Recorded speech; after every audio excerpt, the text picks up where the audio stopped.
Üdvözlöm! A legelső könyvemben írtam arról is, hogy miként rombolja az egészségünket, a környezetünket szennyező hatalmas mennyiségű vegyi anyag. Idéztem dr. Michael Colgan Gyógyír az ezredfordulóra című könyvéből. De hiszen tisztítják a vizet, nem? Nem. A vízművek mindenütt csak bizonyos minimum szabványnak megfelelően kezeli a vizet. Készleteinket azonban több mint 60 000 különféle vegyi anyag szennyezi. Rendkívül nehéz és költséges valamennyit kivonni a jelenleg használt elavult és gyengén finanszírozott tisztítórendszerekkel. Egy átlagos víztisztító üzem mintegy 30-40 vegyi anyag jelenlétét képes vizsgálni, és ennek nagyjából a felét, körülbelül 20-at próbál meg kiszűrni. A teljesítmény 60 000-ből 20. A fennmaradó 59.980 féle vegyszer akadálytalanul bejuthat a szervezetünkbe. Sokszor még az is ott marad, amit megpróbálnak eltávolítani.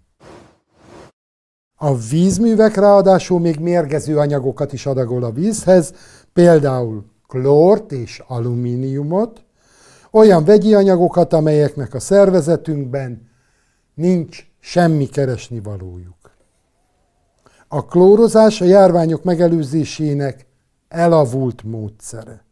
50 évvel ezelőtt alkalmazták először, de mérgező voltával a tudósok már akkoriban is tisztában voltak. Lehetetlen felsorolni az ivóvízben maradó vegyi anyagok összességét. Vannak közöttük pszichiátriai gyógyszermaradványok, és a hölgyek által használt fogamzásgátlókból származó női nemi hormonok is. Ezek a vizelettel a szennyvízbe kerülnek, majd onnan a kellőképpen meg nem tisztított ivóvízzel a szervezetünkbe. Én úgy vélem, hogy az ipari élelmiszerek által keltett krónikus gyulladás mellett ez a tényező is fontos szerepet játszik abban, hogy a férfiak heréje az utóbbi évtizedekben egyre kisebb méretű lett. A tesztoszteron szintjük egyre alacsonyabb. A férfiak megtermékenyítő képessége számottevő mértékben hanyatlik.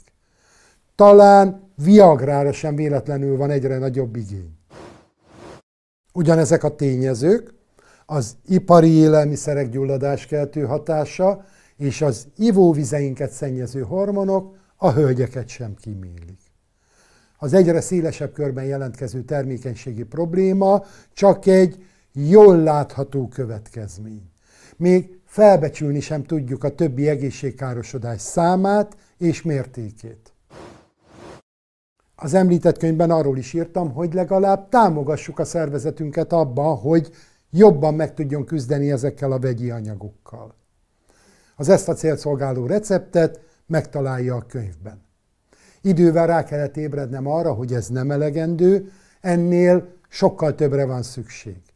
Eljött az ideje annak, hogy tiszta vizet öntsünk a pohárba.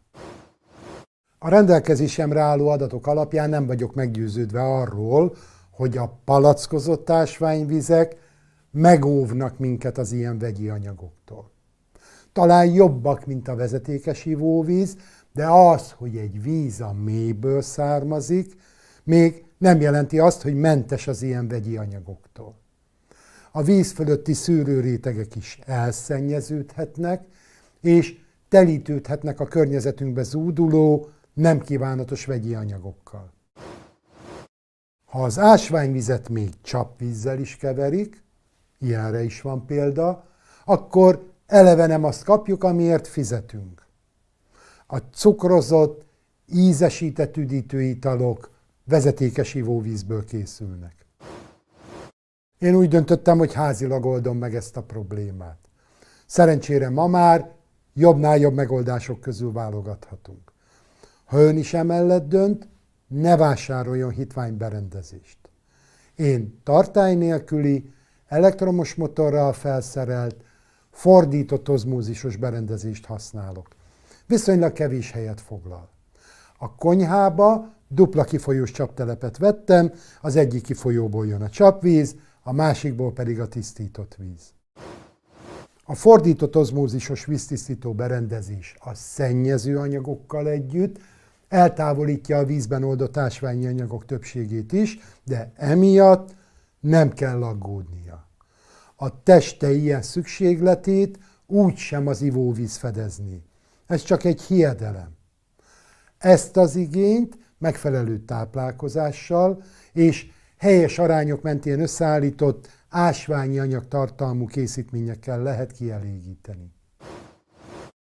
Ha ön támogatja a szervezetét, hogy jobban meg tudjon küzdeni a méreganyagokkal, és emellett gondoskodik arról is, hogy ezek túlnyomó többségét eleve eltávolítsa abból a vízből, amit megiszik, vagy amellyel főz, nagyon sokat tesz az egészségéért. Öntsön tiszta vizet a pohárba.